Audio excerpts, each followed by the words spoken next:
அனுசரணை வழங்குவோர் சிலிங்கோ லைஃப். நீங்கள் இலக்கை நோக்கி செல்லுங்கள், நாம் இடர்களை எதிர்கொள்கிறோம். இலங்கை தாய்மார் நம்பிக்கையுடன் தெரிவு செய்வது மலிபன் கிரி.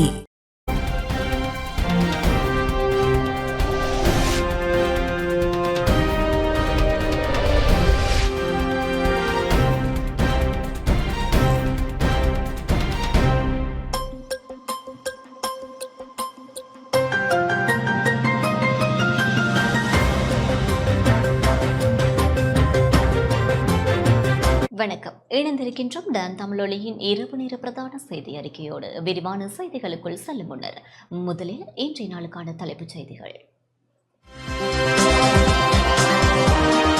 ஜனாதிபதி ரணில் விக்ரமசிங்கவிற்கு ஆதரவாக வெற்றி கிண்ண சின்னத்துடன் கூடிய புதிய கூட்டணி உதயம். சர்வதேச தரம் வாய்ந்த இளைஞர் அபிவிருத்தி மையங்களை உருவாக்க நடவடிக்கை எடுக்கப்படும் என சஜித் பிரேமதாச தெரிவிப்பு. வடக்கு கிழக்கு தெற்கு என மூவின மக்களும் இணைந்த அரசாங்கமே தமது எதிர்பார்ப்பாகும் என அனுரகுமார திசாநாயக்க தெரிவிப்பு. தேசிய ஜனநாயக முன்னணியின் ஜனாதிபதி வேட்பாளர் விஜயதாச ராஜபக்ஷவின் தேர்தல் விஞ்ஞாபனம் இன்று வெளியீடு. தேர்தல் பிரசார காலத்தில் பொது சொத்துக்கள் துஷ்பிரயோகம் செய்யப்படுவதாக டிரான்ஸ்பரன்சி இன்டர்நேஷனல் அமைப்பு கவலை. நாடளாவிய ரீதியில் இன்று 2ஆம் நாள் தபால் மூல வாக்களிப்பு. அமெரிக்க பாடசாலை ஒன்றில் நடத்தப்பட்ட துப்பாக்கிச் சூட்டில் 4 பலி. தொடர்வது முதன்மை செய்தி.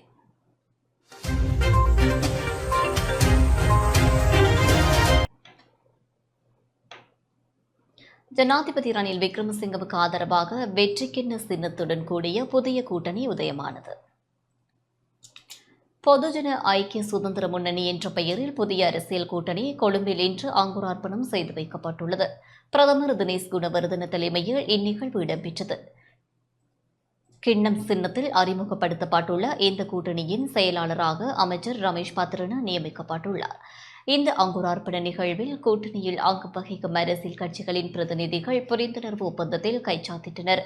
ஸ்ரீலங்கா பொதுஜன பெரமுன, ஸ்ரீலங்கா சுதந்திர கட்சி, ஐக்கிய தேசிய கட்சி, ஈழ மக்கள் ஜனநாயக கட்சி, தேசிய காங்கிரஸ், தமிழ் மக்கள் விடுதலை புலிகள் கட்சி உள்ளிட்ட 10க்கும் மேற்பட்ட அரசியல் கட்சிகளின் பிரதிநிதிகள் இந்த ஒப்பந்தத்தில் கைச்சாத்திட்டுள்ளனர். இந்நிகழ்வில் பிரதமர் தினேஷ் குணவர்தன உரையாற்றும் போது ඒ කනගාටුදායක තත්ත්වයන් මුදවා ගන්නට පුළුවන් වුණු මන්ත්‍රී කණ්ඩායම හැටියට පාර්ලිමේන්තුවේ මේ ආණ්ඩුව ආරක්ෂා කොට நாம் பொருளாதார அரசியல் நெருக்கடிக்கு முகம் கொடுத்த போது அப்போதைய ஜனாதிபதியும் பிரதமரும் பதவி விலகினார்கள். உலகத்தில் கோவிட் தொற்று பரவிய போது அதிலிருந்து வீழ்வதற்கு சிரமமாக இருந்தது. இன்றும் உலகத்தில் அதன் தாக்கம் காணப்படுகின்றது. நாடு அவ்வாறானதொரு சூழ்நிலையில் இருந்தபோது நாடாளுமன்றத்தின் பெரும்பான்மையுடன் ஜனாதிபதி ரணில் விக்ரமசிங்க நாட்டுக்கு தலைமையேற்றார். அவரது தலைமையுடன் நாட்டை முன்னோக்கி கொண்டு செல்ல வேண்டியுள்ளது. ஆதலால் அவருக்கு ஆதரவு வழங்கும் நோக்கில் வரலாற்றில் முக்கிய தீர்மானமாக நாம் கூட்டணி ஒன்றை அமைத்துள்ளோம். මගේ යුතුකමක් අග්‍රාමාත්‍යතුමා හැටියට යළිත් ස්තුතිවන්ත වෙන එක. අපි නොවන්න ආණ්ඩුවක් ගෙනියන්න බැරි වෙනවා. අපේ ගරු මන්ත්‍රීතුමලා මොන තරජන ගර්ජන තිබුණත් කුමන අමාරුකම් වලට මුහුණ දුන්නත් ඒක. ஐக்கிய மக்கள் கூட்டணியின் இளைஞர் கொள்கை வெளியீட்டு நிகழ்வு இன்று கொழும்பில் இடம்பெற்றது. சர்வதேச தரம் வாய்ந்த இளைஞர் அபிவிருத்தி மையங்களை உருவாக்க நடவடிக்கை எடுக்கப்படும் என ஐக்கிய மக்கள் கூட்டணியின் ஜனாதிபதி வேட்பாளர் சஜித் பிரேமதாஸ் தெரிவித்துள்ளார். ஐக்கிய மக்கள் கூட்டணியின் இளைஞர் கொள்கை வெளியீட்டு நிகழ்வு இன்று கொழும்பில் இடம்பெற்றது. அதன்போதே அவர் இதனை தெரிவித்துள்ளார். විශේෂයෙන්ම අපි ඔබට පොරුන්දු වෙනවා. ජාති ආගම් කොළමල පන්ති පක්ෂ බෙහෙදින් තොරව ජන සමාජයේ නිදහස් නිවහල් ප්‍රජාතන්ත්‍රවාදී ජීවිතයක් අභිමානවත් ජීවිතයක් කාගේවත් වහලෙක් අතකොළුවෙක් නොවී ස්වශක්තියෙන් සෝත්සාහෙන් நாம் இளைஞர் ஜோதிகளை ஏமாற்றி ஆட்சியை கைப்பற்றும் முயற்சியாக இந்த இளைஞர் கொள்கையை முன்வைக்கவில்லை. வரலாற்றில் முதல் தடவையாக நாட்டிற்கு சேவையாற்றிய எதிர்க்கட்சி என்றால் ஐக்கிய மக்கள் சக்தியையே குறிப்பிடலாம். எம்முடைய கட்சி மூச்சு திட்டம், ஸ்மார்ட் வகுப்பறை திட்டம் என்பவற்றை நாட்டிற்காக முன்னெடுத்துள்ளது. அதுவும் 10 மில்லியன் ரூபாவிற்கும் அதிக தொகை பணத்தை பயன்படுத்தி இந்த திட்டங்களை எதிர்க்கட்சி முன்னெடுத்துள்ளது. மத மொழி பேதமின்றி அடிமகளாக இல்லாது கௌரவமாக வாழும் சூழலை உருவாக்குவோம். அதற்கான ஒத்துழைப்பை வழங்க நாம் தயாராக உள்ளோம். இளைஞர் யுவதிகள் தம்முடைய திறமைகளுக்கு அமைய சமூகத்தில் மிளிரவல்ல ஒத்துழைப்பை வழங்க நாம் தயாராக உள்ளோம். வர்த்தகர்கள் இலட்சக்கணக்கில் உருவாகும் போது நாடு வளர்ச்சி அடையும். இந்தியாவிடமிருந்து நமக்கு கற்றுக்கொள்ள பல விடயங்கள் உள்ளன. திறன் வாய்ந்த கல்வி நிலையங்கள் பல இந்தியாவில் உள்ளன. அதனூடாக சிறந்த எதிர்காலத்தை நோக்கி இந்தியா பயணிக்கின்றது. நாமும் கூட அத்தகைய இலக்கை நோக்கி பயணிக்க வேண்டும். பிரதேச செயலக பகுதிகளை மையமாக கொண்டு சர்வதேச தரமுள்ள இளைஞர் அபிவிருத்தி மைய நிலையங்களை அமைக்க நடவடிக்கை எடுக்கப்படும். அதனூடாக சர்வதேசத்தின் மத்தியில் புதிய தொழில்நுட்ப திறன் வாய்ந்த இளைஞர் யுவதிகளை கொண்டு சேர்ப்பதே எம்முடைய எதிர்பார்ப்பாகும். මානවත් ප්‍රෞඩ ජීවිතයක් ගත කිරීමේ අවස්ථාව අපි ඔබට උදා කර දෙනවා. රටේ ප්‍රතිපත්ති සම්පාදන වැඩසටහනේ පෙරමග ගමන්කරුවන් බවට පත්වේ. රටේ වර්තමානයේත් අනාගතයේත් වගකීම බාරගන්න නායකින් බවට ඔබට ප්‍රවේශ වීමේ ඉඩ. வடக்கு கிழக்கு தெற்கு என மூவின மக்களும் இணைந்த அரசாங்கமே தமது எதிர்பார்ப்பாகும் என ஜனாதிபதி வேட்பாளர் ஆனந்தகுமார் திசாநாயக்க தெரிவித்துள்ளார்.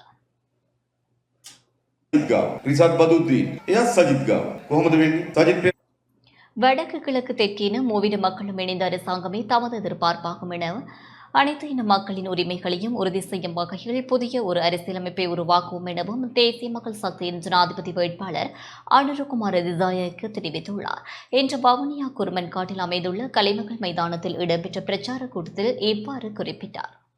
එයත් සජිත් ගාව රිසත් බදුද්දීන් එයත් සජිත් ගාව කොහොමද වෙන්නේ? සජිත් ප්‍රේමදාසාව නේද මේ පැත්තට? එනකොට රිසත් බදුද්දීන් අරගෙන එනවා. චම්පික හංගලා ඉන්නේ. මන්නාරමට ආවෙන්නේ. சம்பிக ரணவக்க, ரிஷாட் பதியுதீன் ஆகியோர் சஜித்துடன் இருக்கின்றனர். சஜித் பிரேமதாச வவுனியாவுக்கும் மன்னாருக்கும் வருகை தரும்போது சம்பிக ரணவக்கவை கூட்டி வர மாட்டார். ஆனால் காலிக்கு செல்லும் போது சம்பிக்கவை அழைத்து செல்வார். ஆனால் அங்கு ரிஷாட் பதியுதீனை கூட்டி போக மாட்டார். என்ன அரசியல் இது? இதுதான் இரட்டை அரசியல். கொள்கை இருப்பது தேசிய மக்கள் சக்தியிடம் மாத்திரமே. நாங்கள் அனைத்து இன மக்களின் உரிமைகளையும் உறுதி செய்யும் புதிய ஒரு அரசியலமைப்பை உருவாக்குவோம். பிரதேச சபைகளிலிருந்து அதிகார பகிர்வை வழங்கும்படியான ஒரு அரசியலமைப்பு உருவாக்கப்படும். இனவாதத்தை மூலதனமாக்கி ஆட்சியை பெற்ற மொட்டு கட்சி இன்று சுக்குநூறாகி போயுள்ளது. இனவாதம், ஜாதிவாதத்திற்கு தேசிய மக்கள் சக்தியில் இடமில்லை. இப்போதே இந்த நாட்டை கட்டியெழுப்ப ஆரம்பிக்க வேண்டும். விவசாயத்தை பாதுகாக்க வேண்டும். உங்கள் ஆபரணங்கள் எங்கே? அவை வங்கிகளில் இருக்கின்றது. இந்த விவசாய கடன்களை தள்ளுபடி செய்ய வேண்டும். விதை ஆராய்ச்சி நிலையங்களை புதுப்பிக்க வேண்டும். போதைப்பொருள் பின்புலத்தில் இருப்பது அரசியல்வாதிகளே.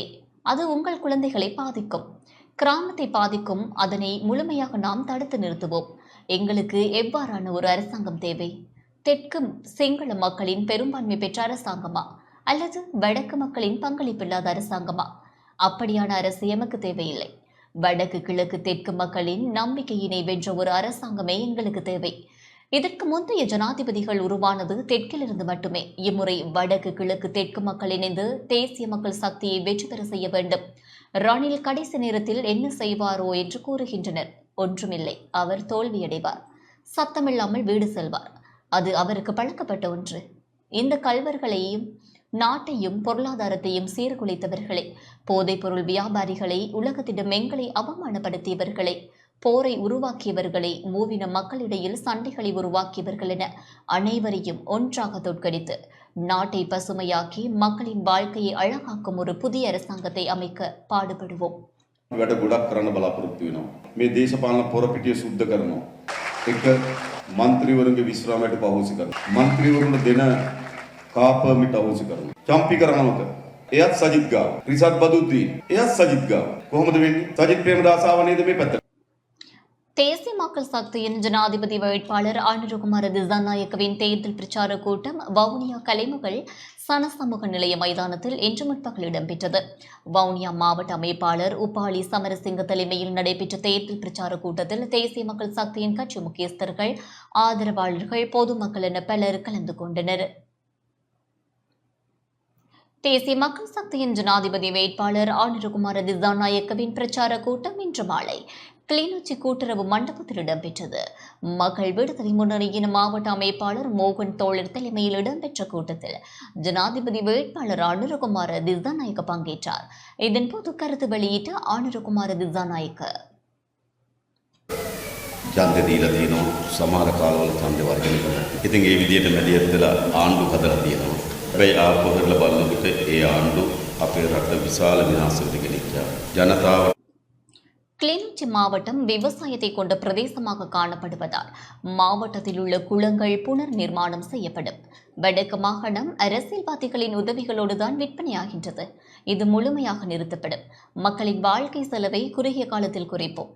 ஏனைய வேட்பாளர்கள் பொய் கூறுவது போல் நானும் கூற முடியும். நான் அவ்வாறு கூற மாட்டேன். செய்வதை மட்டும்தான் சொல்வேன். විශාල ලෙස දැන් මත්කුඩු මද්ද්‍රව්‍ය පැතිරමින් තිබෙනවා. හරි අනිවාර්යයෙන් අපි කරනවා. සැකයක් තියාගන්න එපා. මෙච්චර කල් අපේ රටේ දේශපාලනේ තිබුණේ රැවටීමේ දේශපාලනේ. ඡන්දෙම කරේ ජාතිවාදයෙන් පොහොට්ටුව. මතකද? දැන් தேசிய மக்கள் சக்தியின் ஜனாதிபதி வேட்பாளர் ஆனரகுமார திசாநாயக்க இன்று யாழ்ப்பாணத்திற்கு விஜயம் செய்தார். இதன்போது யாழ்ப்பாணம் வீரசிங்கம் மண்டபத்தில் ஏற்பாடு செய்யப்பட்ட பிரச்சார கூட்டத்தில் பங்கேற்ற ஆனரகுமார திசாநாயக்க மக்களுடன் சமூகமாக கலந்துரையாடினார். இதில் தேசிய மக்கள் சக்தியின் முக்கியஸ்தர்கள், ஆதரவாளர்கள் பங்கேற்றனர்.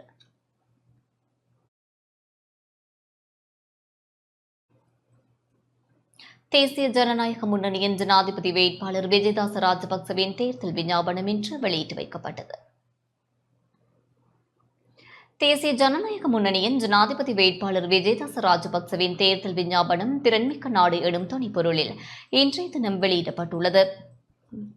இந்த நிகழ்வு இன்றைய தினம் சர்வமத தலைவர்களின் பங்கேற்புடன் இலங்கை மன்றக் கல்லூரியில் இடம்பெற்றது. இதன்போது தேர்தல் விஞ்ஞாபனத்தை வெளியிட்டு வைத்து உரையாற்றிய ஜனாதிபதி வேட்பாளர் விஜயதாச ராஜபக்ச, බැංකෝ හිමීන් කිට්ටු කරලා කිව්වා මේක 3-4 ගුණයක් අපි වැඩි කරගමු අපි මෙච්චර දෙන්න.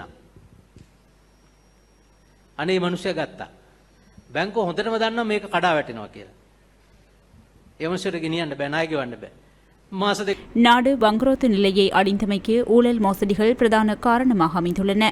அரசியல்வாதிகள் மற்றும் அரச ஊழியர்கள் என பலரும் இணைந்து மேற்கொள்ளும் மோசடிகளின் காரணமாக நாடு பாரிய நெருக்கடியை எதிர்கொண்டுள்ளது. அதனை தடுக்கும் வகையிலான நடவடிக்கைகள் என்னுடைய விஞ்ஞாபனத்தில் உள்வாங்கப்பட்டுள்ளது. நாடு நெருக்கடியை எதிர்கொண்ட சமயத்தில் சர்வதேச நாணய நிதியத்தை நாடினோம். ஆனால் சர்வதேச நாணய நிதியம் 17வது தடவையாகவும் எம்மிடம் ஏமாற தயாரில்லை என கூறி எம்முடைய கோரிக்கையை ஏற்க முடியாது என கூறியது. இருந்தபோதிலும் நீண்ட கலந்துரையாடல்களை தொடர்ந்து நிபந்தனை அடிப்படையில் நம்முடைய நாட்டிற்கு ஒத்துழைப்பை வழங்க உடன்பட்டுள்ளது. அந்த வகையில் சட்ட ஏற்பாடுகள் 80 வரையில் நிபந்தனையில் உள்வாங்கப்பட்டுள்ளன. அதன் அடிப்படையில் ஊழல் ஒழிப்பு சட்டமூலம், தேர்தல் செலவின ஒழுங்குபடுத்தல் சட்டமூலம் என்பன கொண்டுவரப்பட்டுள்ளன. அந்த வகையில் என்னுடைய விஞ்ஞாபனத்தில் நாட்டை கட்டியெழுப்பு மார்க்கம் உள்ளடக்கப்பட்டுள்ளது.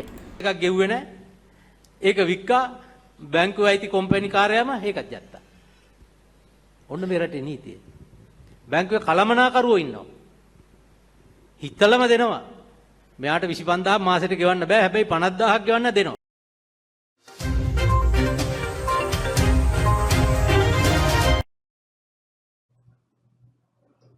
தேர்தல் பிரச்சார காலத்தில் பொது சொத்துக்கள் துஷ்பிரயோகம் செய்யப்படுவதாக டிரான்ஸ்பரன்சி இன்டர்நேஷனல் ஸ்ரீலங்காவின் நிறைவேற்று பணிப்பாளர் நதிஷானி பெரேரா தெரிவித்துள்ளார்.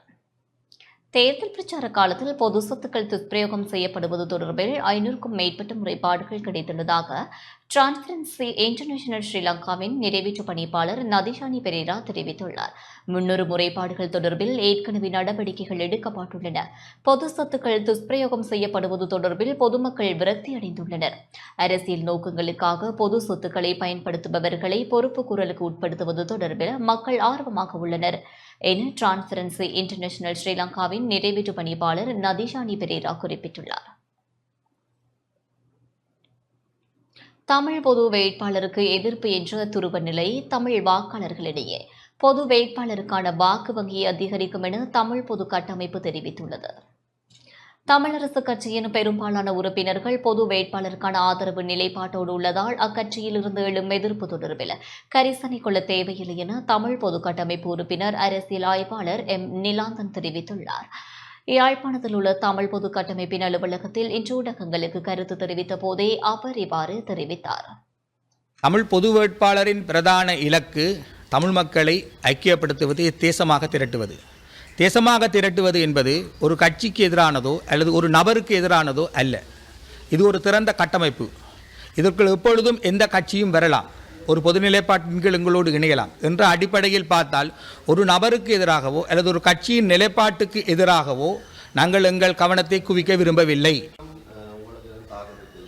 அது தாக்கம் சில ஒரு வகையில் இவ்வளவு காலமும் பொது வேட்பாளர் விஷயத்தில் போட்டி இருக்கையில் இப்போ ஒரு எதிரணி வந்தோன்னே தமிழ் இயல்பும் அதுதானே, அந்த இயல்புக்குள்ள இது ஒரு துருவ நிலைப்படுகிறது. இது சில நேரம் வாக்க கூட்டுமையோடைய குறைக்காது. நாங்கள் தமிழ் தேசிய பொதுக்கட்டமைப்பானது உத்தியோகபூர்வமாக யாரையும் நிதி சேகரிக்க அனுமதிக்கவில்லை. தமிழ் மக்கள் பொதுச்சபை என்ற மக்கள் அமைப்பும் அவ்வாறு யாரையும் உத்தியோகபூர்வமாக நிதி சேகரிப்பதற்கு அனுமதிக்கவில்லை. இந்நிலையில் இது ஒரு தன்னெழுச்சியான, தன்னார்வலமான, தன் இயல்பாக வந்த பிரச்சார நடவடிக்கைகளையும் இணைத்து கொண்ட ஒரு தேர்தல் களம் என்ற அடிப்படையில் புலம்பெயர்ந்த பரப்பிலும் தாயகத்திலும் சிலர் தன்னியல்பாக, தன்னெழுச்சியாக நிதி சேகரிப்பு நடவடிக்கைகளில் ஈடுபடுவதை நாங்கள் பார்க்கிறோம். இந்த நடவடிக்கைகளுக்கு தமிழ் தேசிய பொதுக்கட்டமைப்பு பொறுப்பு கூறாது.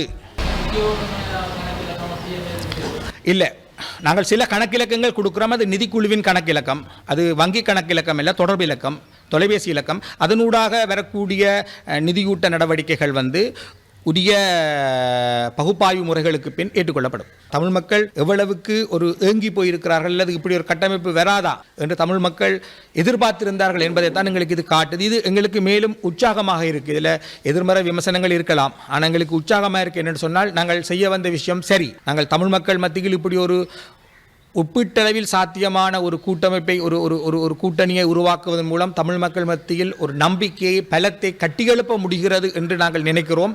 இன்றைக்கு இந்த தேர்தல் பிரச்சார நடவடிக்கைகளிலும் மக்கள் தாமாக முன்வந்து ஈடுபடுவதும், குறிப்பாக புலம்பெயர்ந்த பரப்பில் இருப்பவர்கள் உற்சாகமாக இந்த பிரச்சார நடவடிக்கைகளில் ஈடுபடுவதை எங்களால் பார்க்கக்கூடியதாக இருக்குது. தாய்நாட்டின் சுபீட்சமான எதிர்காலத்துக்காக மக்கள் இனமத பேதமின்றி ஒன்றிணைய வேண்டும் என ஜனசத முன்னணியின் தலைவரும் ஜனாதிபதி வேட்பாளருமான பத்ரமுல சீலரத்ன தேரர் தெரிவித்துள்ளார். ஜனசத முன்னணியின் தலைவரும் ஜனாதிபதி வேட்பாளருமான பத்ரமுல்லை சீலரத்ன தேரர் இன்று மன்னாரில் பிரச்சாரத்தில் ஈடுபட்டார். ஜனசத பெருமுனவின் ஜனாதிபதி வேட்பாளர் பத்ரமுல சீலரத்ன தேரருக்கு ஆதரவு கோரி இன்று காலை மன்னார் பேருந்து நிலையத்தில் துண்டு பிரசுரங்கள் விநியோகிக்கப்பட்டன. பத்ரமுல்ல சீலரத்ன தேரர் ஜனசத பெருமுனவின் ஆதரவாளர்கள் இதில் கலந்து கொண்டிருந்தனர். இதன்போது ஜனாதிபதி வேட்பாளர் பத்ரமுல்லை சீலரத்ன தேரர் தாய்நாட்டின் சுபீட்சமான எதிர்காலத்துக்காக மக்கள் இனமத பேதமின்றி ஒன்றிணைய வேண்டும் என தெரிவித்தார். ආදී දිස්ත්‍රික්ක ඉතාමත් ප්‍රශ්න ඇති දිස්ත්‍රික්කයක්. නමුත් මේ දිස්ත්‍රික්කවල ජීවත් වෙන උතුරු පළාතේ ජීවත් වෙන தமிழ் அரசியல் கட்சிகள் சஜித் பிரேமதாசவுக்கு தங்கள் ஆதரவை வழங்கி ஒப்பந்தங்களில் கைச்சாத்திட்டுள்ளனர். இங்கு சஜித் பிரேமதாச மட்டுமல்ல, ஜனாதிபதி ரணில் விக்ரமசிங்க உட்பட அனைத்து அரசியல் கட்சிகளுமே கூட்டணிகள் உருவாகும் போது ஒப்பந்தங்களை தூக்கி எறிந்து விடுவார்கள். அனுரகுமார திசாநாயக்க, நாமல் ராஜபக்ச, துலிப் ஜயவீர போன்றவர்களும் அவ்வாறானவர்களே. இவ்வாறான தலைவர்களை தேர்வு செய்தால் மேலும் பாதிப்படைவது வடக்கு கிழக்கு மக்களே. எனவே உங்கள் வாக்குகளை வீணாக்காது டிராக்டர் சின்னத்துக்கு வாக்களியுங்கள். ඇතම් අයට ඇතම් දේශපාලන පක්ෂවල පූර්ව සහයෝගය තියෙනවා. හැබැයි ඇතම් දේශපාලන පක්ෂවලට முல்லைத்தீவில் 2ஆம் நாள் தபால் மூல வாக்களிப்பு இன்று இடம்பெற்றது. முல்லைத்தீவில் ஜனாதிபதி தேர்தலுக்கான 2ஆம் நாள் தபால் மூல வாக்களிப்பு இன்று இடம்பெற்றது. நேற்று ஆரம்பமான தபால் மூல வாக்களிப்பு இன்றும் இடம்பெற்றதுடன் நாளையும் இடம்பெற உள்ளது. முல்லைத்தீவு வலயக்கல்வி அலுவலகம் மற்றும் துணுக்காய் வலயக்கல்வி அலுவலகம் உள்ளிட்ட இடங்களில் உத்தியோகத்தர்கள் தபால் மூல வாக்குகளை பதிவு செய்தனர். முல்லைத்தீவு மாவட்டத்தில் 3566 பேர் தபால் மூல வாக்களிப்புக்கு தகுதி பெற்றுள்ளமை குறிப்பிடத்தக்கது. தபால் மூல வாக்களிப்பிற்காக ஒதுக்கப்பட்ட 2வது நாளான இன்றைய தினம் கிழக்கு மாகாணத்தில் உள்ள அரசு திணைக்களங்களில் கடமையாற்றும் உத்தியோகத்தர்கள் ஆர்வமுடன் வாக்களிப்பில் ஈடுபட்டனர். ஜனாதிபதி தேர்தலுக்கான தபால் மூல வாக்களிப்பிற்காக 7,12,319 அரச உத்தியோகத்தர்கள் தகுதி பெற்றிருந்தனர். நேற்றைய தினம் ஆரம்பமான தபால் மூல வாக்களிப்பு நாளைய தினமும் இடம்பெறவுள்ளது. தபால் மூல வாக்கெடுப்பிற்காக குறித்தொதுக்கப்பட்ட குறிப்பிட்ட நாட்களில் வாக்களிக்க தவறியவர்கள் எதிர்வரும் 11 மற்றும் 12ஆம் திகதிகளில் தாம் கடமையாற்றும் மாவட்டங்களில் உள்ள மாவட்ட செயலகங்களில் அமைக்கப்படும் விசேட வாக்களிப்பு நிலையங்களில் வாக்களிக்க சந்தர்ப்பம் வழங்கப்பட்டுள்ளதாக தேர்தல்கள் ஆணைக்குழு தெரிவித்துள்ளது. மட்டக்களப்பு மாவட்டத்தில் தெரிவத்தாட்சி அலுவலர் ஜஸ்டினா முரளிதரன் தலைமையில் மாவட்ட உதவி தேர்தல்கள் ஆணையாளர் MBM ஜுபியானின் மேற்பார்வையின் கீழ் தபால் மூல வாக்களிப்பு இன்று இடம்பெற்றது. மட்டக்களப்பு வலய கல்வி அலுவலகம், மண்முனை வடக்கு பிரதேச செயலகம் ஆகியவற்றில் கடமையாற்றும் தபால் மூல வாக்காளர்களும் வாக்களிப்பில் ஆர்வமுடன் கலந்து கொண்டதை அவதானிக்க முடிந்தது. காத்தான்குடி பிரதேச செயலகத்தில் இடம்பெற்ற தபால் மூல வாக்களிப்பில் பிரதேச செயலக உத்தியோகத்தர்கள், கிராம உத்தியோகத்தர்கள், சமுர்த்தி அபிவிருத்தி உத்தியோகத்தர்கள் என தபால் மூலம் வாக்களிக்க தகுதி பெற்றவர்கள் சுறுசுறுப்பாக வாக்களிப்பில் ஈடுபட்டனர். பெப்ரல் அமைப்பால் வாக்களிப்பானது கண்காணிக்கப்பட்டது. அம்பாறை ஆலியடிவம்பு பிரதேச செயலகத்தில் உதவி தெரிவத்தாட்சி அலுவலர் ஆர் திரவியராஜ் தலைமையில் தபால் மூல வாக்களிப்பு இன்று இடம்பெற்றது. வழமைக்கு மாறாக தபால் மூல வாக்களிப்பில் கலந்து கொள்ள உத்தியோகத்தர்கள் அதிக ஆர்வம் காட்டியதை அவதானிக்க முடிந்தது. அனைத்து உரிமைகளையும் அனுபவிக்கக்கூடிய மலையக மக்களாக இருக்க வேண்டும் எனும் துணைப்பொருளின் கீழ் இன்று நுவரெலியாவில் போராட்டம் நடத்தப்பட்டுள்ளது. அனைத்து உரிமைகளையும் அனுபவிக்கக்கூடிய மலையக மக்களாக இருக்க வேண்டும் எனும் துணைப்பொருளின் கீழ் கண்டி சமூக அபிவிருத்தி நிறுவனத்தின் ஏற்பாட்டில் இன்று நுவரெலியாவில் அமைதி வழி போராட்டம் நடத்தப்பட்டுள்ளது. இந்த அமைதி வழி போராட்டமானது நுவரெலியா தலவாக்கலை பிரதான வீதியில் ஆரம்பித்து செனிசிட்டா மண்டப நுழைவாயிலை அடைந்தது. இதன்போது மலையக பாடசாலைகளுக்கான 2 ஏக்கர் காணியை வழங்கு, தோட்டம் மக்களுக்கு சுகாதார சேவைகளை வழங்கு, லயன் முறைமைகளை இல்லாதொழித்து புதிய வீட்டு திட்டங்களை அமைத்து கிராமமயப்படுத்தப்பட வேண்டும் போன்ற பதாதைகளை மக்கள் ஏந்தியிருந்தனர். இந்த கோரிக்கைகள் ஜனாதிபதி வேட்பாளர்களிடம் சமர்ப்பிக்கப்பட உள்ளதாகவும் ஏற்பாட்டாளர்கள் குறிப்பிட்டனர். இதிலே நாங்கள் இவர்களுக்கு இந்த மலையக மக்களுடைய கல்வி, சுகாதாரம், காணி, வீடு போன்ற பிரச்சனைகள் தீர்ப்பதற்காக நாங்கள் கோரிக்கைகளை வைத்திருக்கின்றோம். அதே நேரத்திலே இங்கு எதிர்வரும் ஜனாதிபதி தேர்தலில் வெற்றி பெற்று வருபவர் எதிர்வரும் காலத்திலே அவர்கள் ஒரு வருடத்துக்குள் என்னென்ன செயல் திட்டத்தை முன்னெடுக்க வேண்டும் என்பதனையும் நாங்கள் ஒரு வேலை திட்டத்தை முன்வைத்து அதனையும் நாங்கள் இந்த ஜனாதிபதி வேட்பாளர்கள் சமர்ப்பிக்கவிருக்கின்றோம். நாங்கள் இதே வகையான ஒரு அமைதி போராட்டத்தை கொழும்பிலே நடாத்த உள்ளோம். எதிர்வரும் 11ஆம் தேதி நடாத்திய பிறகு எங்களுடைய கோரிக்கைகளையும் எதிர்வரும் வருடத்தில் செய்யக்கூடிய கொள்கை ரீதியான திட்டத்தையும் நடைமுறைப்படுத்துவதற்கான அந்த கோரிக்கைகளை நாங்கள் முன்வைக்க இருக்கின்றோம். எனவே அவர்கள் அவ்வாறு முன்வைக்காவிட்டால் இந்த சிவில் அமைப்புகள், குறிப்பாக சிங்கள, தமிழ், முஸ்லிம் சிவில் அமைப்புகள் இந்த போராட்டத்தை தொடர்ச்சியாக மேற்கொள்ளும்.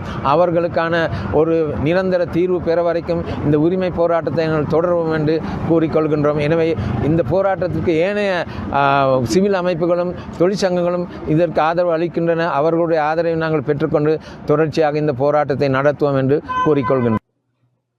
எந்தவொரு ஜனாதிபதி வேட்பாளரையும் ஆதரிக்கப் போவதில்லை என முன்னாள் ஜனாதிபதி சந்திரிகா பண்டாரநாயக்க குமாரதுங்க தெரிவித்துள்ளார்.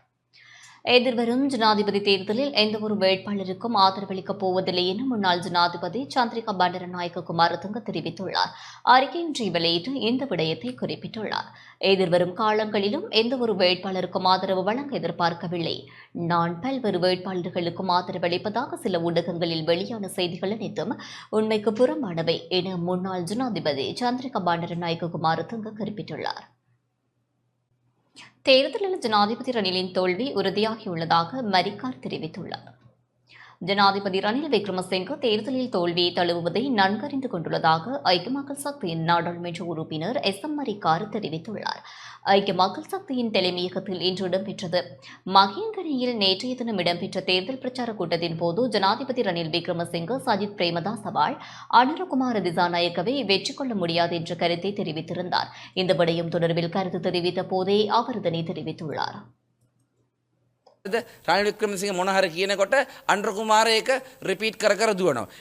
ஜனாதிபதி தேர்தலை வெற்றி கொள்வேன் என கூறிக்கொண்டு தேர்தலில் களமிறங்கிய ஜனாதிபதி ரணில் விக்ரமசிங்க தற்போது தன்னால் வெற்றி பெற முடியாது என்பதை அறிந்து கொண்டுள்ளார். இந்த நிலையில் அவரால் வெற்றி பெற முடியாது என்பதால் சஜித் பிரேமதாசவை தோற்கடிக்க வேண்டும் என்பதே அவருடைய முதல் நோக்காக உள்ளது. அதன் காரணமாக ஐக்கிய தேசிய கட்சியைச் சேர்ந்தவர்களிடம் மறைமுகமாக தான் தோல்வியை தழுவுவதால் அனுரவிற்கு வாக்களியுங்கள் என கூற முயல்கின்றார். ரணில் அனுர கொடுக்கல் வாங்கல்களே இதனூடாக வெளிப்படுகின்றது. ஐக்கிய மக்கள் சக்தியை உருவாக்கும் விடயத்தில் நான் முன்னிலையில் இருந்துள்ளேன். அதேபோன்று ஊழல் மோசடிகளுக்கு எதிராக செயற்படும் நபர் என்ற வகையில் ஜனாதிபதியின் கருத்திற்கு எதிர்ப்பை தெரிவித்துக் கொள்ள விரும்புகின்றேன். சஜித்தின் வெற்றியை கண்டு அச்சம் அடைந்துள்ளார்கள்.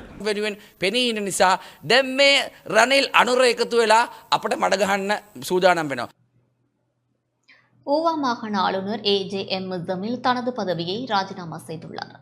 ஊவா மாகாண ஆளுநர் AJM முஸ்தமில் தனது பதவியை ராஜினாமா செய்துள்ளதுடன் ஜனாதிபதி ரணில் விக்ரமசிங்கவுக்கு கடிதம் ஒன்றை அனுப்பி வைத்துள்ளார். உடனடியாக அமலுக்கு வரும் வகையில் பதவியை ராஜினாமா செய்வதாக கடிதம் மூலம் அறிவித்துள்ளார். இந்த நிலையில் ஜனாதிபதி வேட்பாளர் சஜித் பிரேமதாசவுக்கு ஆதரவு அளிக்க தீர்மானித்துள்ளதாக AJM முஸ்தமில் அந்த கடிதத்தில் குறிப்பிட்டுள்ளார். வாக்களிப்பதற்காக அரசு மற்றும் தனியார் துறையினருக்கு விடுமுறை வழங்க வேண்டும் என தேர்தல்கள் ஆணைக்குழு தெரிவித்துள்ளது. எதிர்வரும் ஜனாதிபதி தேர்தலில் வாக்களிப்பதற்காக அரசு மற்றும் தனியார் துறை ஊழியர்களுக்கு விசேட பூரண சம்பளத்துடன் கூடிய விடுமுறையை உரிய நிறுவன அதிகாரிகள் வழங்க வேண்டும் என தேர்தல் ஆணைக்குழு தெரிவித்துள்ளது. பணியிடத்திலிருந்து வாக்களிக்கும் இடத்திற்கு செல்லும் தூரம் 40 கிலோமீட்டர் விடவும் குறைவாக இருப்பின் அரை நாள் விடுமுறையும், 40க்கும் 100 கிலோமீட்டருக்கும் இடைப்பட்ட தூரமெனின் ஒரு நாள் விடுமுறையும், 100க்கும் 150 கிலோமீட்டருக்கும் இடைப்பட்ட தூரமெனின் 1.5 நாள் விடுமுறையும், 150 கிலோமீட்டருக்கும் மேற்பட்ட தூரமெனின் 2 நாட்கள் விடுமுறையும் வழங்கப்பட வேண்டும் என தேர்தல்கள் ஆணைக்குழு தெரிவித்துள்ளது.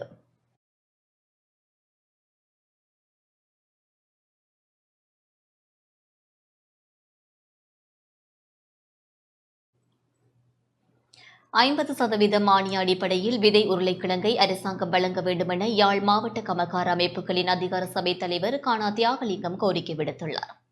50% மானிய அடிப்படையில் விதை உருளைக்கிழங்கை அரசாங்கம் வழங்க வேண்டும் எனவும், விவசாய பயிர் செய்கைக்காக பெறப்பட்ட கடன்களை தள்ளுபடி செய்வதாக வெளியான அறிவிப்பு தொடர்பில் தாம் மகிழ்வடைவதாகவும் யாழ் மாவட்ட கமகார அமைப்புகளின் அதிகார சபை தலைவர் கானா தியாகலிங்கம் தெரிவித்துள்ளார். யாழ்ப்பாணத்தில் இன்று ஊடகங்களுக்கு கருத்து தெரிவித்த போதே அவர் இவ்வாறு தெரிவித்துள்ளார். யாழ் மாவட்டத்தில் விதை உருளைக்கிழங்கு 40 வருஷமாக செய்து வந்த நாங்கள் விவசாயிகள் தற்பொழுது 3 வருடமாக அந்த விவசாயத்தில் உருளைக்கிழங்கு செய்ய முடியாமல் போயிட்டது. முக்கிய காரணம் கோவிட்-19. அதை பிற்பாடு தரமான விதைக்கிழங்குகள் எங்களுக்கு கிடைக்காததில்லை. கடந்த வருடமும் ஒரு குறிப்பிட்ட ஒரு தொகை கிழங்கு நவீனமயமாக்கல் திட்டத்தில் வந்தது. அந்த கிழங்கு சரியில்லை. அவ்வளோ கிழங்கும் கொண்டு போய் மண்ணுக்கு கொண்டே புதைச்சாச்சுது. மாவட்ட விவசாய குழு கூட்டங்களை நாங்கள் கதைக்கிறனாங்கள் எங்களுக்கு இந்த முறை 150 மெட்ரிக் டன் கிழங்கு எடுத்து தர சொல்லி, ஆனால் இதுவரைக்கும் எந்த வித ஒரு நடவடிக்கையும் இல்லை. ஆனால் விவசாயிகள் எதிர்பார்த்து கொண்டிருக்கணும் 50% மானிய அடிப்படையில் இந்த உருளைக்கிழங்கு தந்தால் இந்த முறை தாங்கள் பயிரிட முடியும்னு சொல்லி. கடந்த வருடம் விவசாய திணைக்களம் ஒரு புது உள்ளூர் விதையை அறிமுகப்படுத்தி அது நல்ல விளைச்சல் கண்டனாங்கள். அந்த கிழங்கு கொடுத்து இந்த முறை கிடைக்காத மாதிரி தான் சொல்லியிருக்கிறாங்க. ஒட்டுமொத்த விவசாயிகள் சார்பாக கேட்டுக்கொள்கிறோம் என்னென்னு சொன்னால் எங்களுக்கு 50% மானிய அடிப்படையில் நல்ல விதைக்கிழங்கு எங்களுக்கு பெற்றுத்தரும்படி நான் விவசாயிகள் சார்பாக கேட்டுக்கொள்கிறேன். நாங்கள் இந்த காலங்கடந்த விவசாய கடனை பல விவசாய குழு கூட்டங்களில் வலியுறுத்தி வந்திருக்கிறோம். அமைச்சர்மாரை கேட்டிருக்கிறோம், ஜனாதிபதி அவர்களை கேட்டிருக்கிறோம் இதை தள்ளுபடி செய்ய சொல்லி. அது ஏனென்று சொன்னால் முக்கியமான காலகட்டத்தில் எங்கள்கிட்ட விவசாயம் செய்ய முடியாமல் போயிட்டது. அதனால் எங்களுக்கு அந்த வங்கியில் எடுத்த கடனை ஒழுங்கான முறையில் கட்ட முடியாமல் போயிட்டது. அந்த கடன் தள்ளுபடி என்று சொல்லி ஜனாதிபதி அவர்கள் அறிவிக்கிறார்கள்.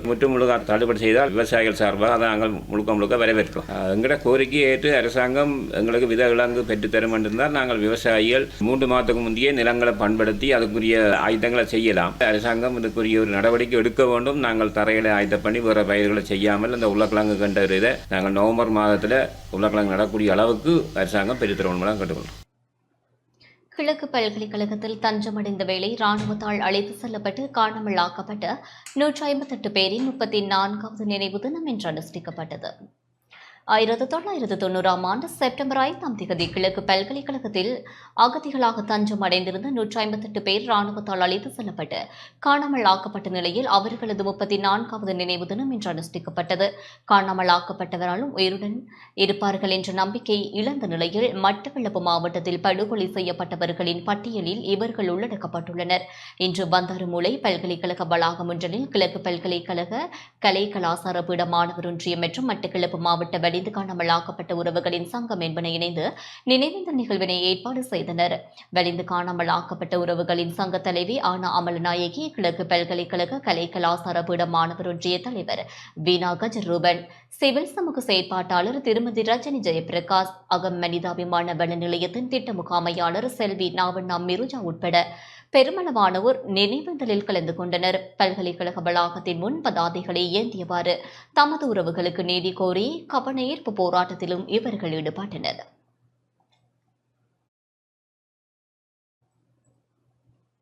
முல்லைத்தீவு தியோக நகர் வழக்கு மீண்டும் தவணையிடப்பட்டுள்ளது.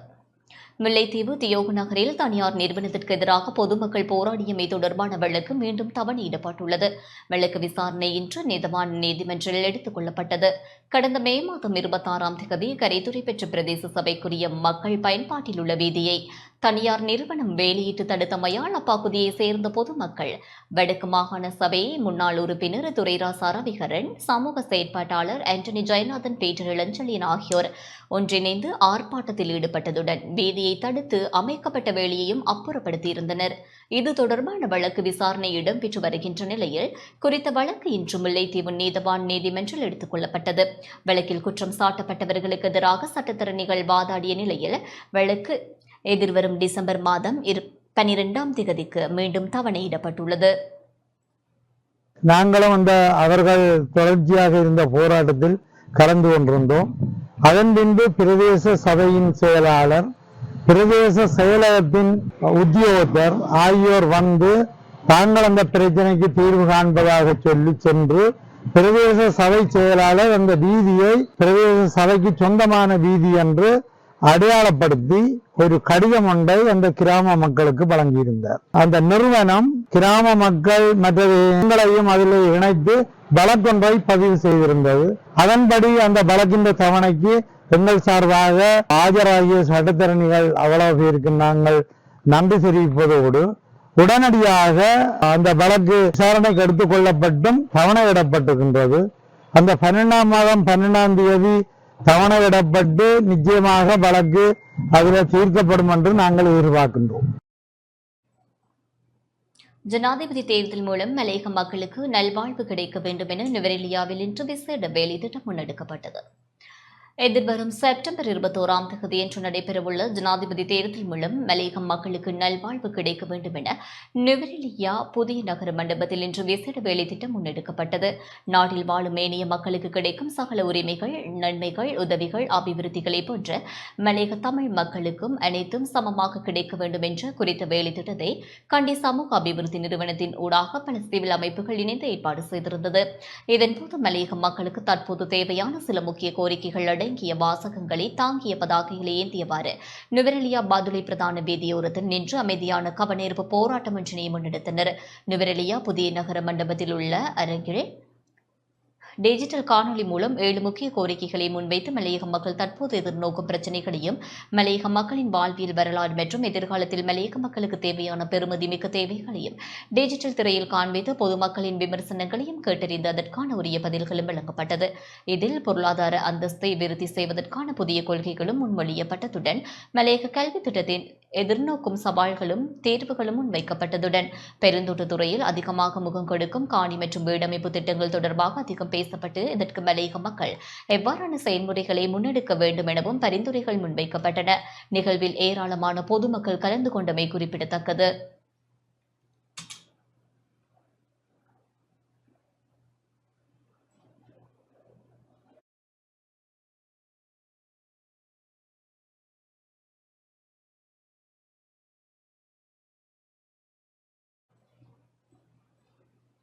கட்டுநாயக்க விமான நிலைய வாகன தரிப்பிடத்தில் வெளிநாட்டு மதுபான போத்தல்களை மறைத்து வைத்திருந்த குற்றச்சாட்டில் நபர் ஒருவர் இன்று கைது செய்யப்பட்டுள்ளார்.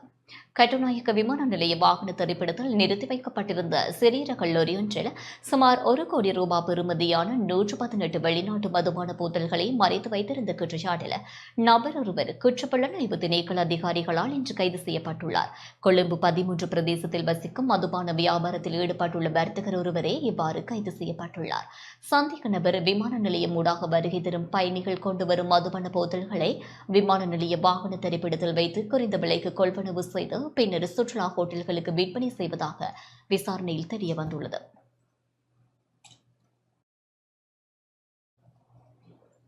அரசியல் பயணத்தை தடுக்க முடியாது என ராஜாங்க அமைச்சர் அனுராத ஜெயரத்ன தெரிவித்துள்ளார். தமது அரசியல் பயணத்தை அச்சுறுத்தல்களினூடாக தடுத்துவிட முடியாது என ராஜாங்க அமைச்சர் அனுராத ஜெயரத்ன தெரிவித்துள்ளார். கொழும்பில் இன்று இடம்பெற்ற ஊடகவியலாளர் சந்திப்பில் கலந்து கொண்டு கருத்து வெளியிட்ட போதே அவர் இதனை குறிப்பிட்டார். ඉදිරිපත් වෙන රනිල් වික්‍රමසිංහ මැතිතුමාට අපි පොදුජන පෙරමුණ නියෝජනය කරන අපි රාජ්‍ය අමාත්‍යවරු, මන්ත්‍රීවරු, අමාත්‍යවරු நாம் இன்னும் ஸ்ரீலங்கா பொதுஜன பெரமுனவின் உறுப்பினர்களாகவே இருக்கின்றோம். எம்மை கட்சியிலிருந்து நீக்க முடியாது. அச்சுறுத்தல்களின் ஊடாக எமது அரசியல் பயணத்தை தடுத்துவிட முடியாது. நாம் கட்சியின் தனிப்பட்ட நலனை பாராது நாட்டினதும் நாட்டு மக்களினதும் எதிர்காலம் குறித்து சிந்தித்தோம். ஆதலால் தான் சுயேட்சை வேட்பாளர் ரணில் விக்ரமசிங்கவை ஆதரிக்க தீர்மானித்தோம். தற்போதைய சூழலில் நாட்டை முன்னோக்கி கொண்டு செல்லக்கூடிய ஆளுமை ரணில் விக்ரமசிங்கவுக்கே உள்ளது. ரணில் சஜித் இணைவது குறித்து ஒரு சிலர் கருத்து வெளியிட்டுள்ளார்கள். அவ்வாறாயின் அதனை சாதகமாக எடுத்துக்கொண்டு நாம் முன்னோக்கி செல்வோம். තමයි ගෙනාපු විදිහටම මේ රට අපි අවශ්‍ය වන ඉලක්කයට තව අවුරුදු 2-3ක් මෙහෙवला මේ රටේ ජනතාව නැවත පෝලිං යුගයක් ඇති කරන තත්වය. தேர்தல் விதிகளை மீறிய குற்றச்சாட்டில் இதுவரை 22 பேர் கைது செய்யப்பட்டுள்ளனர். ஜனாதிபதி தேர்தலுடன் தொடர்புடைய சட்டவிரோத நடவடிக்கைகளில் ஈடுபட்ட குற்றச்சாட்டில் 22 பேர் கைது செய்யப்பட்டுள்ளதாக போலீஸ் ஊடக பேச்சாளர் பிரதி போலீஸ் மா அதிபர் நிகால் தல்துவ தெரிவித்துள்ளார். அக்கால பகுதியில் 4 தனியார் வாகனங்களை போலீசார் கைப்பற்றியுள்ளதாகவும் அவர் தெரிவித்துள்ளார். தேர்தல் தொடர்பில் மொத்தம் 173 முறைப்பாடுகள் இலங்கை போலீசாருக்கு கிடைத்துள்ளதாக அவர் குறிப்பிட்டுள்ளார். அவை வன்முறை செயல்கள் தொடர்பான புகார்கள் மற்றும் தேர்தல் சட்ட மீறல்கள் தொடர்பான புகார்கள் என வகைப்படுத்தப்பட்டுள்ளதாக தெரிவித்த அவர் இதுவரையில் தேர்தல் சட்ட மீறல்கள் தொடர்பான 119 முறைப்பாடுகளும் வன்முறை செயல்கள் தொடர்பான 54 முறைப்பாடுகளும் பதிவாகியுள்ளதாக தெரிவித்துள்ளார். ரணில் விக்ரமசிங்க தவறான கருத்துக்களை மக்கள் மத்தியில் கூறி வருகின்றார் என ஹர்ஷடி சில்வா தெரிவித்துள்ளார். சஜித் பிரேமதாச வெற்றி பெறுவார் என்பதை அறிந்து கொண்ட ஜனாதிபதி ரணில் விக்ரமசிங்க தவறான கருத்துக்களை மக்கள் மத்தியில் கூறி வருவதாக ஐக்கிய மக்கள் சக்தியின் நாடாளுமன்ற உறுப்பினர் ஹர்ஷடி சில்வா தெரிவித்துள்ளார். கொழும்பில் இன்று இடம்பெற்ற ஊடகவியலாளர் சந்திப்பின் போதே அவர் இவ்வாறு குறிப்பிட்டார். අතරමං වෙන්නයි යන්නේ. මොකද ජනාධිපතිතුමා කිව්වට விபக்ஷே காரிபாரிய சஜித்தை தோல்வியடைய செய்து அனுர வெற்றியடைவார் என ரணில் விக்ரமசிங்க தெரிவித்துள்ளார். சஜித்துக்கு வாக்களிக்க வேண்டாம் என ஐக்கிய தேசிய கட்சியினரிடம் அவர் கோரிக்கை விடுத்துள்ளார். எதிர்வரும் தேர்தலில் தான் தோல்வியடைவதை அறிந்து கொண்ட ரணில் விக்ரமசிங்க தவறான கருத்துக்களை தெரிவித்து வருகின்றார். அவரை யாரோ தவறாக வழிநடத்துகிறார்கள். எம்மிடமுள்ள கருத்து கணிப்பின் பிரகாரம் சஜித் பிரேமதாசவை வெற்றி பெறுவார். ரணிலுக்கு 3ஆம் இடம் கிடைக்கும். தனது கட்சியை பாதுகாக்க முடியாத ரணில் விக்ரமசிங்க நாட்டை எவ்வாறு பாதுகாப்பார்? සජිත් ප්‍රේමදාසයි රනිල් වික්‍රමසිංහ මැතිතුමා එකතු වෙන යන. අනිත් පැත්තෙන් මේ ජනාධිපතිවරයා අනුකුමාර දිසානායක யாழ்ப்பாணம் மாதகள் கடலில் காணாமல் போன இளைஞன் சடலமாக மீட்கப்பட்டுள்ளார். யாழ்ப்பாணம் மாதகளில் இருந்து கடற்றொழிலுக்கு சென்ற 2 இளைஞர்கள் பயணித்த படகு நீரில் மூழ்கி விபத்துக்குள்ளானதில் காணாமல் போன இளைஞன் இன்று காலை சடலமாக மீட்கப்பட்டார். விபத்தை அடுத்து ஒருவர் பாதுகாப்பாக கரை சேர்ந்த நிலையில் மற்றையவர் நீரில் மூழ்கி காணாமல் போயிருந்தார். இவ்வாறு காணாமல் போனவரின் சடலம் இன்று காலை கரையொதுங்கிய நிலையில் மீட்கப்பட்டது. மாதகள் பகுதியைச் சேர்ந்த 21 வயதான நாகராஜா பகிரதன் என்ற இளைஞரே இவ்வாறு சடலமாக மீட்கப்பட்டுள்ளார்.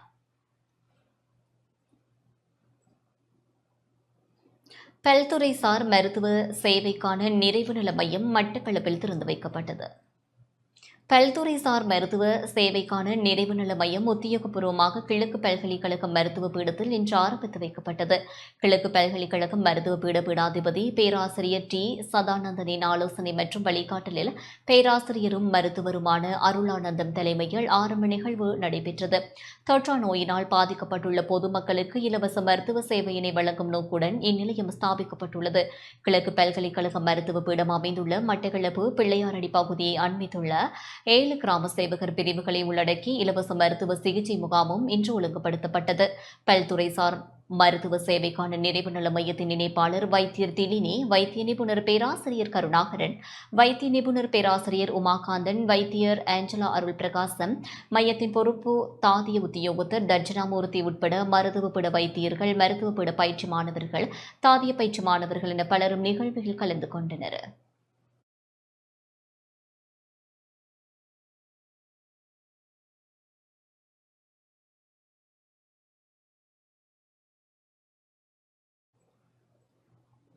கடந்த 24 மணித்தியாலத்திற்குள் மேற்கொள்ளப்பட்ட யுக்தி நடவடிக்கையின் போது 672 பேர் கைது செய்யப்பட்டுள்ளனர். நாடளாவிய ரீதியில் கடந்த 24 மணித்தியாலத்திற்குள் மேற்கொள்ளப்பட்ட யுக்திய நடவடிக்கையின் போது போதைப்பொருள் குற்றம் தொடர்பில் 672 பேர் கைது செய்யப்பட்டுள்ளனர். கைது செய்யப்பட்டவர்களில் 664 ஆண்களும் 8 பெண்களும் அடங்குகின்ற நிலையில் 22 பேர் போலீஸ் தடுப்பு காவலில் வைக்கப்பட்டுள்ளதுடன் போதைப் பொருட்களுக்கு அடிமையாகியுள்ள 16 பேர் புனர்வாழ்வு நிலையங்களுக்கு அனுப்பி வைக்கப்பட்டுள்ளனர். இந்த சந்தேக நபர்களிடமிருந்து ஹெரோயின், ஐஸ், கஞ்சா செடிகள் என்பன கைப்பற்றப்பட்டுள்ளன.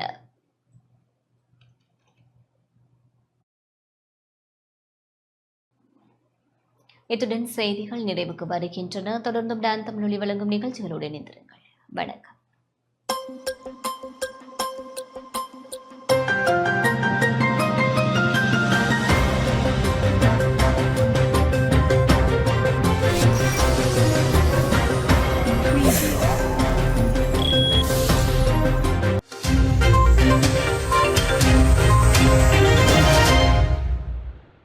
அனுசரணை வழங்கியோர் சிலிங்கோ லைஃப். நீங்கள் இலக்கை நோக்கி செல்லுங்கள், நாம் இடர்களை எதிர்கொள்கிறோம். இலங்கை தாய்மார் நம்பிக்கையுடன் தெரிவு செய்வது மலிபன் கிரி.